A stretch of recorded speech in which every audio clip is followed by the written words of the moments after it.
Olá, bem-vindos a mais uma conversa aqui no nosso espaço.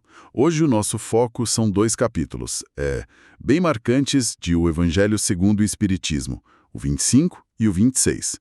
As fontes que a gente tem são os trechos dessa obra mesmo, né? Fundamental. A gente vai mergulhar fundo em ideias que, assim, à primeira vista, podem parecer até um pouco conflitantes, talvez. De um lado tem aquela frase famosa buscai e achareis, que chama para a ação, para o movimento. Isso. E do outro, dai gratuitamente o que gratuitamente recebestes, que já puxa mais para o desapego, para o serviço desinteressado. Exato, são dois pilares importantes. Então a nossa missão aqui é tentar entender como essas peças se encaixam, sabe? O esforço que a gente faz no dia a dia, a ajuda que pode vir do alto, e o valor que a gente acaba dando para as coisas do espírito comparado com as coisas materiais. Ok, vamos tentar desempacotar isso um pouco. Como é que a gente junta essa ideia de correr atrás, de buscar, com a de confiar na providência divina? Aquela confiança que Jesus usou o exemplo dos pássaros do céu, né? Que Deus cuida. Uhum. E o que significa, assim, na prática mesmo, oferecer de graça certos dons, tipo a cura ou a mediunidade. Essa comunicação com os espíritos parece simples falando assim, mas tem bastante camada aí para a gente explorar, eu acho. Começando então pelo capítulo 25, o buscai e achareis. O ponto de partida é aquele ensinamento bem direto de Jesus, lá em Mateus: pedi e se vos dará, buscai e achareis, baterei à porta e se vos abrirá. É uma chamada bem clara à ação, né? Sim, e a comparação que ele faz é poderosa. Se um pai aqui na Terra, mesmo sendo imperfeito, sabe dar coisas boas para o filho, imagina o Pai Celestial.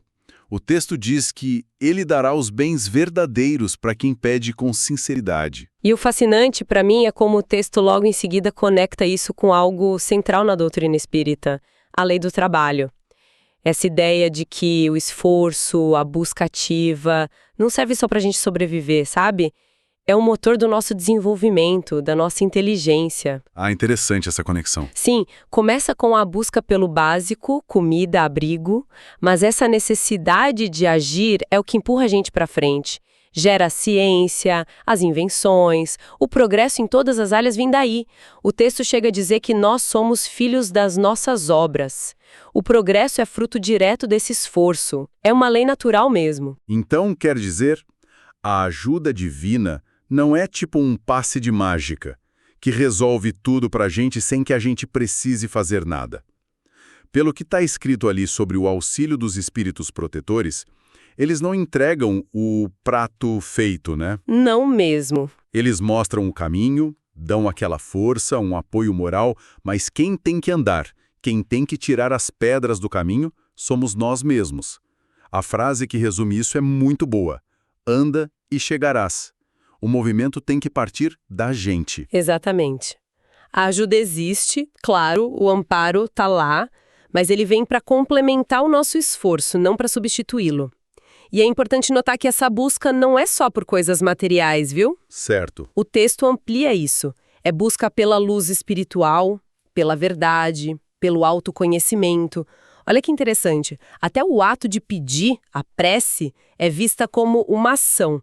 Não é só ficar repetindo palavra, exige fé de verdade, sinceridade, um movimento interno da pessoa. Deus, então, provê os meios, às vezes é uma intuição que a gente tem, uma ideia que surge, ou até circunstâncias externas que se ajeitam de um jeito favorável.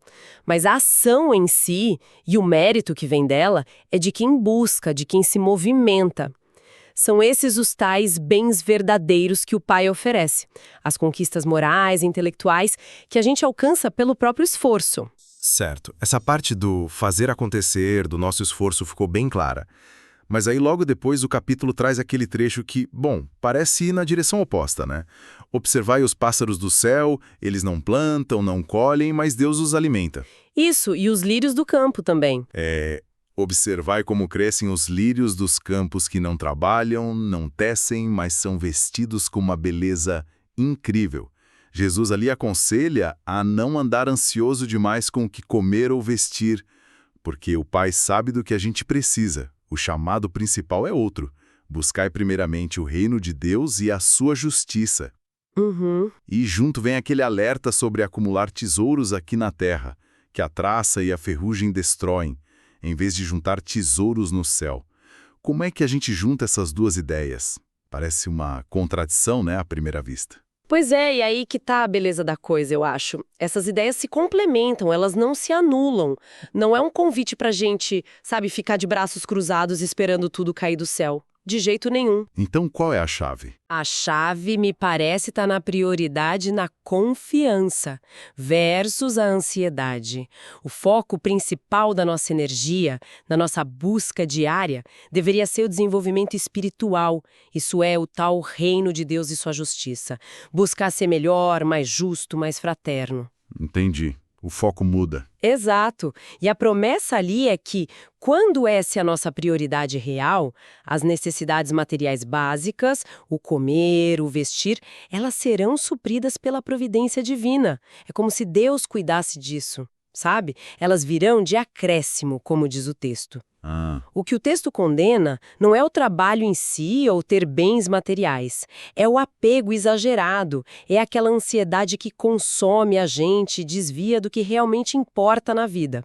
É a preocupação tão grande com o material que a gente esquece o propósito espiritual, como diz o próprio texto, de forma bem direta. Onde está o vosso tesouro, aí está também o vosso coração. Faz todo sentido. Se o tesouro é só material, o coração fica preso ali, né? Agora começa a clarear. Então não é trabalhe versus não trabalhe. É mais sobre como a gente trabalha e para que a gente trabalha.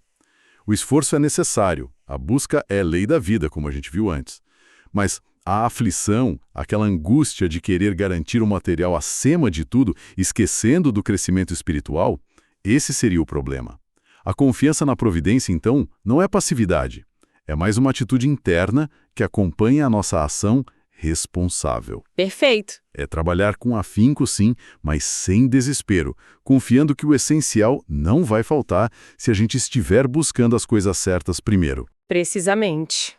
A grande distinção que o capítulo faz é entre esses bens verdadeiros, que são as qualidades morais, o conhecimento útil, a fé raciocinada, e os tesouros na terra, dinheiro, posses, status social, que são passageiros e, pior, podem prender a gente num ciclo de egoísmo, de preocupação constante. O trabalho em si é lei divina, ele é necessário para o nosso progresso.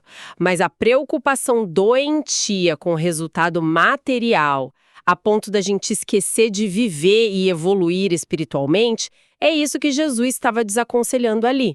É um chamado forte para o equilíbrio e principalmente para a gente definir certo quais são as nossas prioridades na vida. Entendido.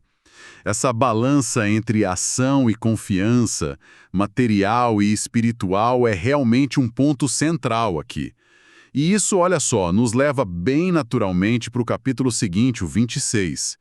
Porque se a gente desenvolve certas capacidades, certos dons, como isso se encaixa nessa lógica toda de prioridades e valores? O título já entrega, né? Dai gratuitamente o que gratuitamente recebeste. Exatamente, a conexão é direta. O capítulo começa citando a instrução que Jesus deu aos apóstolos quando mandou eles em missão: curar os doentes, limpar os leprosos, ressuscitar os mortos, talvez no sentido de reanimar, né? Expulsar os demônios, que o texto interpreta como afastar a influência de maus espíritos. Eram capacidades especiais que eles tinham, né? Sim, e a ordem era clara.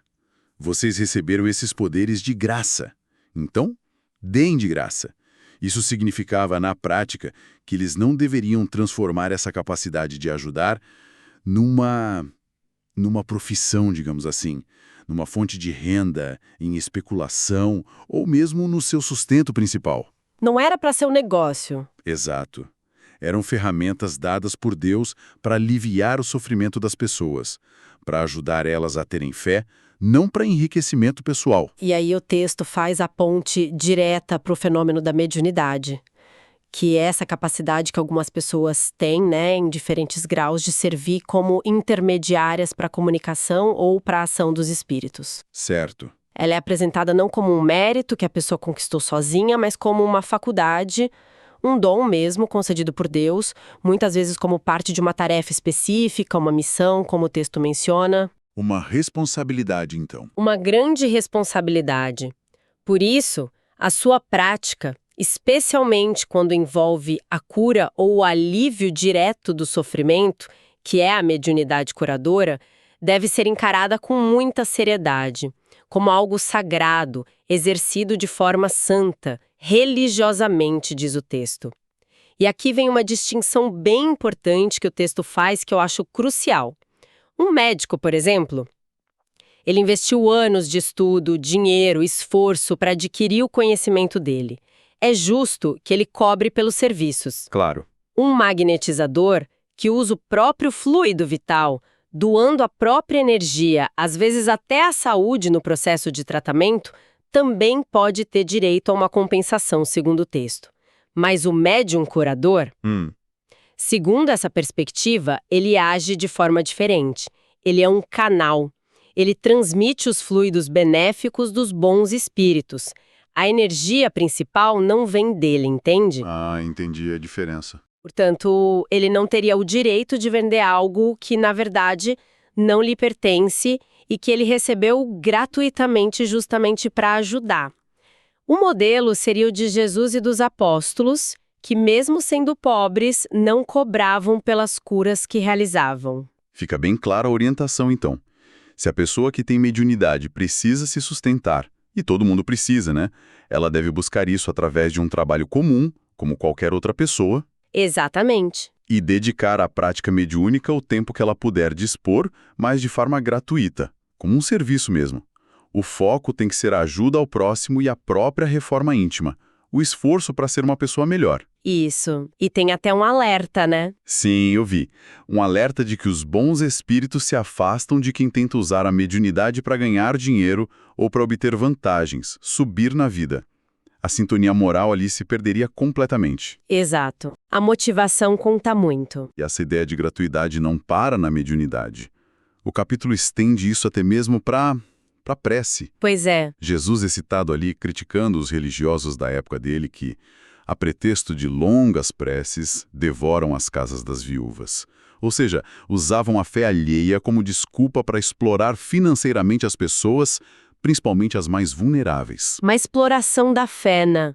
E embora os trechos que a gente tem não detalhem aquele episódio famoso dos mercadores expulsos do templo, só o título da sessão já reforça a mensagem. O espaço sagrado, seja ele um templo físico ou a própria conexão com o divino, não deve ser profanado por interesses comerciais. Isso levanta um ponto crucial mesmo. Por que essa condenação tão forte à prece paga? A visão que o texto apresenta é que a prece verdadeira é um ato de caridade, é um impulso que vem do coração, uma conexão direta com Deus ou um pensamento elevado em favor de alguém. Não é um serviço contratado. De jeito nenhum.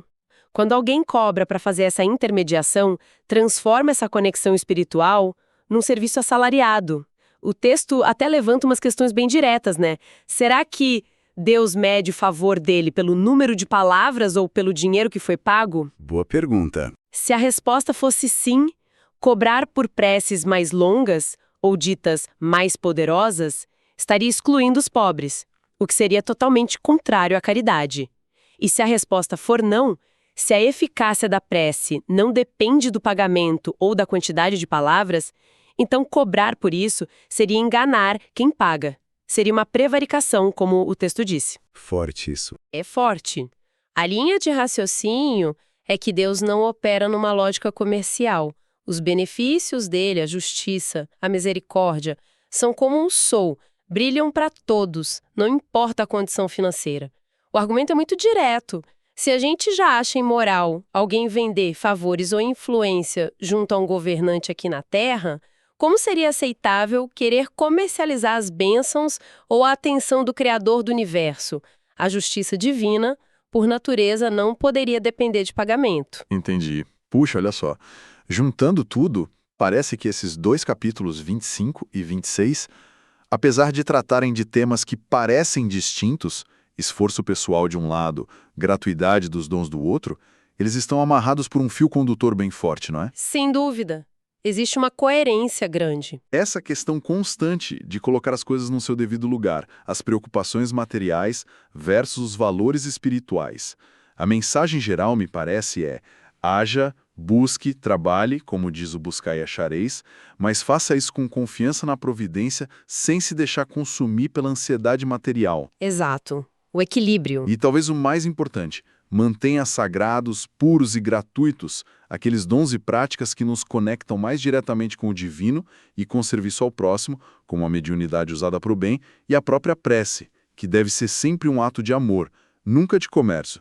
Então, só para a gente recapitular rapidamente nossa análise, vimos essa necessidade de equilibrar nossa ação no mundo, buscar e achareis, com uma confiança, uma serenidade na ajuda divina, observai os pássaros, direcionando sempre nossa prioridade para os tesouros que realmente importam, que são os espirituais. Isso, a hierarquia de valores. E depois a gente explorou essa exigência clara de gratuidade para os dons que vêm de Deus, como a capacidade de curar através da mediunidade, e também para a prece, que não pode de jeito nenhum ser transformada em mercadoria. E talvez uma reflexão final que fica dessa análise toda, sabe? Trazendo um pouco para a nossa realidade de hoje. Se a mediunidade e outros dons espirituais são dados para serem usados gratuitamente como um serviço, como é que a gente concilia isso com a dedicação de tempo, de energia que algumas dessas tarefas espirituais exigem? Boa questão. Num mundo onde cada vez mais tempo é dinheiro, né? Como a pessoa que se dedica a esse tipo de serviço pode equilibrar essa necessidade de gratuidade do dom com as próprias necessidades básicas de sustento, sem escorregar para essa comercialização que os textos condenam de forma tão clara? É um dilema prático, ético, bem atual, eu acho. Sem dúvida. Uma questão profunda que fica para a gente continuar pensando, refletindo a respeito. Com isso, a gente encerra nossa exploração de hoje sobre os capítulos 25 e 26 de O Evangelho segundo o Espiritismo.